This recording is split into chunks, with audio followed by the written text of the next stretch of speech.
Pizza delivery man versus used car lot employees. Who would you trust? I want him fired. Instead of the delivery guy getting fired, the internet got fired up. Shame on you all for how you treated that pizza delivery man.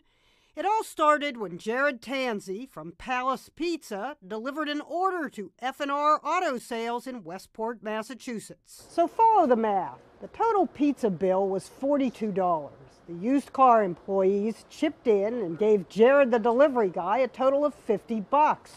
2 20s and 2 5s, which means $7 left over. Jared leaves with a $50. There's disagreement about whether he said anything about keeping the change before he took off. The car lot people complained to Palace Pizza's manager. Jared comes back to return the $7, recorded by a camera in the car lot office. It just doesn't make sense why you would hand me a bill that you were just going to have me drive back here to give you back anyway. The man behind the desk explains he gave Jared all the money the group had collected and expected to get back the correct change. The manager apologized once for you. You want him to apologize again for you? It's okay, you got your $7 back, so the world is right now. Oh no, it wasn't. Hey, open the door before I put my foot in your ass. How's that one? Someone posted the video, it went viral, the insults flew. Scummy, nasty people. F&R Auto Sales was bombarded with terrible reviews. Do you or someone you know want to be treated like crap? Then this is your go-to place. The comments got so bad the car lot called police. By Thursday afternoon, the owner of F&R Auto Sales had publicly apologized for the actions that led to this embarrassing video. The owner offers an unspecified cash donation to the delivery man. He says the man in the blue shirt was not actually an employee and that the female employee has been fired. But will all that counteract the video? Get the owner and the manager on the phone. I want that job. Supporters of the delivery guy even set up a GoFundMe account for Jared. It raised thousands, much of it in donations of $7, the amount of the non-tip. Wrote one supporter, "Once I messed with a pizza guy, haven't sold a car since." Taking on the delivery man turned out to be biting off a lot more than a car lot could chew. Jeannie Moe, CNN, New York.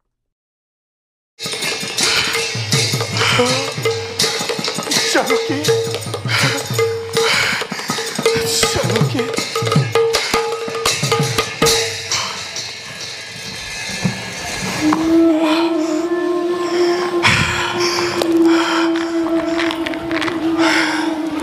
দাদা দাদা দাদা ভাই হতে দাদা দাদা চিৰ দীপ্তিমান তোমাৰ মুখত আজি দেখো চঞ্চলতাৰ ছায়া কোৱা দাদা হৈছে নেকি কিবা অমংগল আমাৰ ৰাজ্যত আদেশ দিয়া দাদা এই মুহূৰ্ততে দূৰ কৰিম সেই অমংগল ব্যস্ত কৰা দাদা অপেক্ষিছো মাত্ৰ আপোনাৰ আদেশৰ বাবে দাদা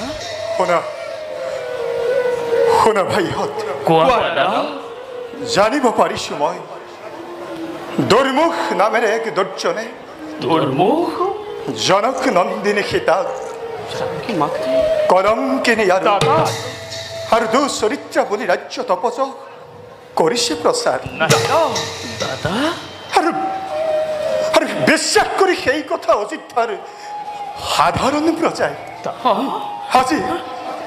আজি সীতাৰ অপযশ ৰাজ্যত দুগুণে কৰিছে প্ৰচাৰ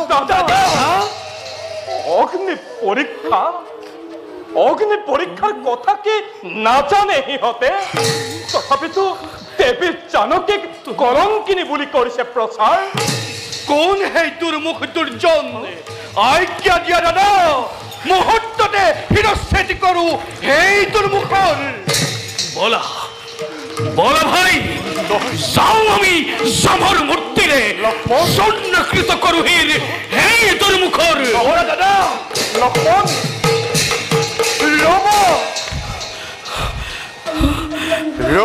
ৰবা ভাইহঁত ৰবা দাদা জানো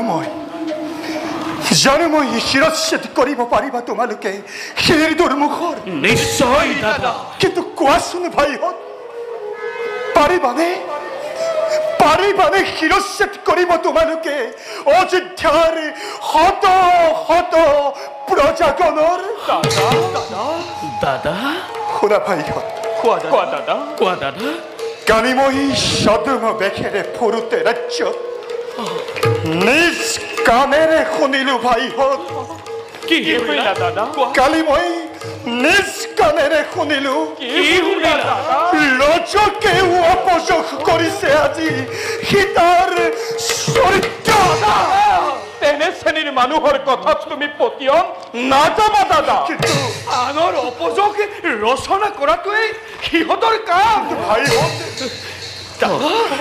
অগ্নিদগ্ধ মই শুদ্ধ সুবৰ্ণকো যদি নুবোলে সুবৰ্ণ তেনেহলে কি কৰা যায় এই অযোধ্যাবাসী নাই দাদা সামান্য ৰজকৰ কথা আমি নকৰো নিশ্চয় সমগ্ৰ জগতেও যদি কয় কলংকিনী জনক দুহিতা তথাপিতো দাদা জানকী মাতৃ সতী চিৰ পূজ্য জগতৰ আৰু সেইভাবেই দাদা সামান্য ৰজকৰ কথা আমি কেতিয়াও নকৰো ভাইহঁত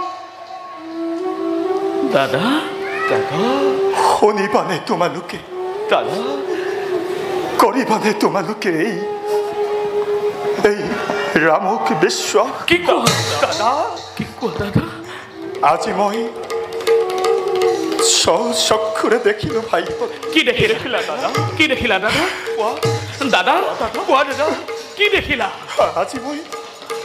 আজি মই চক্ষুৰে দেখিলো ভাইহঁত কি দেখিলা দাদা জনক নন্দিনী সেই জানকী সীতাই জানকী মাতৃ প্ৰতিচ্ছবি অংকন কৰি সেই ৰাক্ষস ৰাৱণৰ নিদ্ৰা যায় তাৰে ওপৰত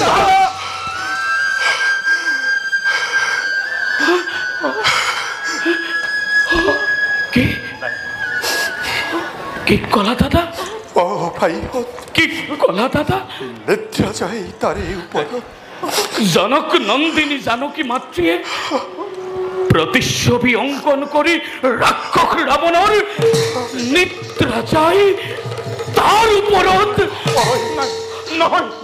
নহয় দাদা এই কথা মোৰ কেতিয়াও নহয় বিশ্বাস নাই দাদা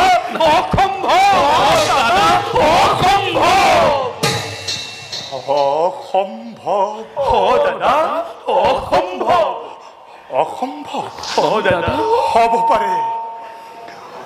হ'ব পাৰে অসম্ভৱ আনৰ ৰাজ্যত হ'ব পাৰে অসম্ভৱ আনৰ ভাগ্য কিন্তু ভাইহঁত ৰামৰ ৰাজ্যত ৰামৰ ভাগ্যত যত মানে আছে অসম্ভৱ সকলো অসম্ভৱ এইটো এদিন হৈছিল সম্ভৱ বৈ মাতৃ কৈকেয়ী সেই কুপদৃষ্টি আৰু পঞ্চৱতী বনৰ স্বৰ্ণমৃগ মনত পেলোৱা ভাই পঞ্চৱতী বনৰ সেই স্বৰ্ণমৃগ আৰু পানীটো পঙা শিল এই সকলোবোৰ অসম্ভৱেইটো এদিন হৈছিল সম্ভৱেই ৰঘুবংশী দুৰ্ভগীয়া ৰামৰ ভাগ্য